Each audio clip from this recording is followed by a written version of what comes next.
What's going on, guys? So as you might have noticed from my recent shorts, and if you follow me on Instagram, on my Instagram reels, I have recently put together a panel kit for the LGRP Little Guy Racing Parts X Factor chassis.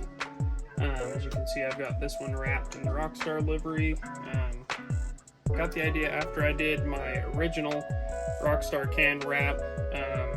I kept cutting myself on the sharp edges of the can where I had just, cut out the can essentially. I don't have any of them over here, but just cut the can out and screwed it straight to it. So then I got the idea to do these 3D printed panels that you can then wrap the can around to get some nice clean edges. Obviously the corners are still a little sharp, but nowhere near as sharp. So I've got these two done. Still got to do a couple more, but I've been busy printing a bunch of these, getting them ready. I shipped one out yesterday. I'm shipping another one out today. They're listed on my Etsy page, which is Parkinson Printing. I'll put a link to it in the description. But yeah, essentially, the panels, the chassis kit actually has holes in it that were put there from Little Guy Racing Parts. But essentially I print these just flat. I don't put any angle to them, but after I print them, I go back with a hairdryer and contour them to the body so that they sit flat. With the PLA, it's not as flexible. You put all the screws in, sometimes you get these little stress marks. I also print them in PETG for a little bit more UV resistant. This is also a lot more flexible. So I don't have to contour them. You can tell I've already put this one on the body and screwed it all down, and it kind of flexed to it, and there's no stress marks or anything. But unfortunately with the PLA, there is some stress marks. So essentially what I'm going to do today is just kind of show you guys what they all look like after I get them contoured and everything, and then heating them up and all that kind of stuff. And then I will also be doing a can wrap tutorial, just where I show you where to put the cuts for it. So if you do purchase one of these from me, then you can go ahead and wrap this in whatever can you'd like to do. I think personally that the Rockstar Recoveries, they're my favorite energy drink. They're not carbonated, they taste exactly like oranges, they're delicious. Shout out to them, go buy one. But I think that the size of the logos between the new Starfield release can as well as just the regular can, they just fit really well. Really just makes it look like a scaled down livery that I think you would see on a real truck. I'm sure you could do it with some other can. I've been looking at doing a Mountain Dew can. Also, eventually I'd like to get an AMS, the automatic materials system for the Bamboo Labs. I'm printing these on my P1P.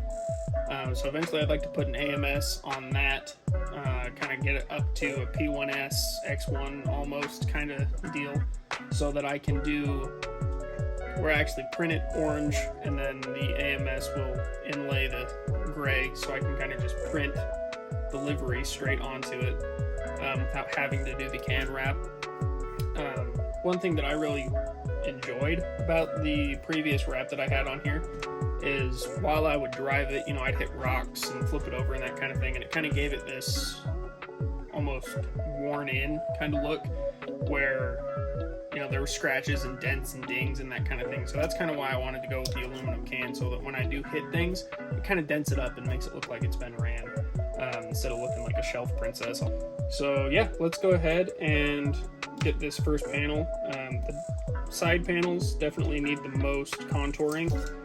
The roof needs a little bit just because it's kind of peaked right in the middle, but not too much. That one, even when I screwed it down without heating it, I didn't see any stress marks or anything, so I'm not too concerned about that. But the hood and the side panels definitely have a lot of contoured edges to them. So readjust the camera a little bit. Let's go ahead and do that. All right, thanks to my lovely wife for giving me her old hairdryer. When she got a new one, I inherited this one, and now I use it for my 3D prints and airplane coverings and other things that involve heat. So basically what I'm going to do is going to get really loud, so I'm just going to explain it first. I'm just going to heat over the whole panel. Really I only need to do from about the front half of it The back half doesn't really have any contouring, but I'm going to heat the whole panel, and then I'll just kind of lay it on there. PLA holds its heat pretty well, so after you heat it up, you can kind of just play with it. It gives you a little bit of time, and then you only have to hold it for probably 10 seconds, and then after that it kind of hardens up again and gets this more kind of rigid feel to it. So turn the hairdryer on, go ahead and do that.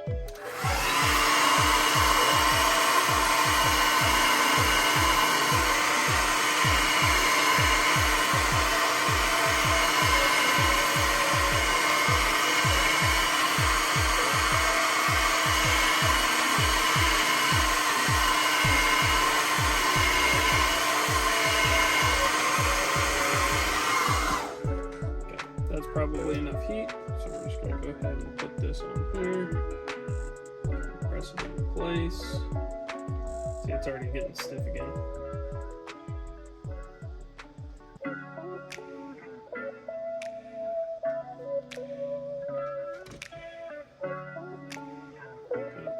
Kind of almost turns into Play-Doh, where you can kind of mold it and it'll pretty well hold its shape.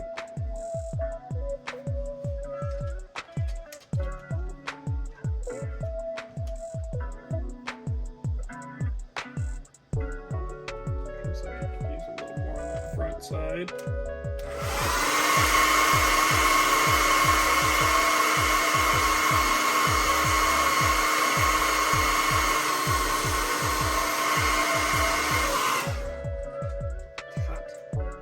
I'm pretty happy with that. I think once you get the screw in there, that'll kind of hold it down, and that's not too much bend where it'll cause some stress marks.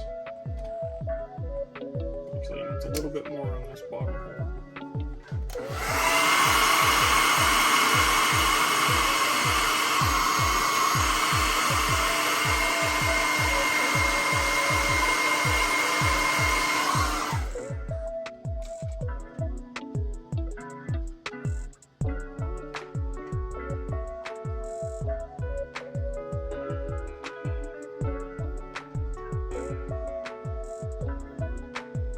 Sorry about the printer noise in the background, but P1P has a silent mode, but just running at normal speed, it's not exactly quiet. You should hear it at ludicrous speed. That thing's loud. Alright, and there we go. So that's the first panel. Obviously copy and paste for the other side. And then the hood, that one's just a little bit of bending up front. So if you do order one of these, just know that I have done this to every single panel. And if they are a little bit off, forgive me. But if they are a little bit off, just know that you can do this yourself. Just make sure to not use too much heat, and you should be good to go. If you do hit it with too much heat, let me know, and I have no problem with mailing you another one. So with the reason I'm doing PLA and PETG is on my Etsy shop. If you read through the description, I recommend using the PETG to wrap it, to do the can wrap. It's just a little bit more flexible, it's a little easier to work with. And then the PLA, PETG does not paint very well. So you sand this down, you put a clear coat on it, whatever, it doesn't ever really hold paint all that well, in my experience. PLA, that one's going to paint a lot better, so you can give this a good quick sanding, put some primer on there, and go ahead and paint it whatever color you want. Like I said, I'll have a link to my Etsy store where I'm selling these. $20 a set. If you'd like 2 sets, I run a little bit of a promo there and give you the second one for half off. So if you want a set of PETG and PLA, just go ahead and I'll have a separate listing. That'll be both sets. Yeah, and then like I said, I'll be doing a can wrap tutorial. I'll probably film that right after this one. A couple other products that I'm working on also for this. Just as a little sneak peek, I'll want to do like a full tonneau cover over the back. They'll use these 2 screws. That'll come all the way down to here. I'm trying to figure out some sort of clip system to hold the tail down, so when you're out there rock crawling, it doesn't kind of flop around because there's only the 2 screw holes up here. Another other thing I'm working on is a light bar mount for the top. So it'll be the same top panel that I've already printed, but it'll just have 2 little tabs on it so you can screw your light bar into that. I'm also working on a hood scoop to kind of give it a more aggressive look, as well as a front light bar mount. And then on the comp frame, I think there's a lot of free real estate to put in a servo winch, like I think it's the NSDRC, the really tiny micro one. That's the servo winch that's built for the 24s and the 18 scales. So I'd like to put in some sort of, I forget what they're called, the hole where you put your winch string through. So I'd like to incorporate one of those so that when you have the chassis actually sitting on here, it wouldn't mount to the chassis, obviously, because that's removable, but something that mounts to the frame, maybe underneath or on top, where you can just run your winch string through there, and then that would give you the opportunity to run a servo winch on one of these, because I think that would just give it a lot more scale points. This is probably my most scale crawler. That is also my best performing crawler. I hope you guys enjoyed the video. Sorry I've been gone for like 10 days. I've just been making shorts. Really been focused on getting these things completed and done so that I can get that Etsy shop up and going and get them shipped out to people. So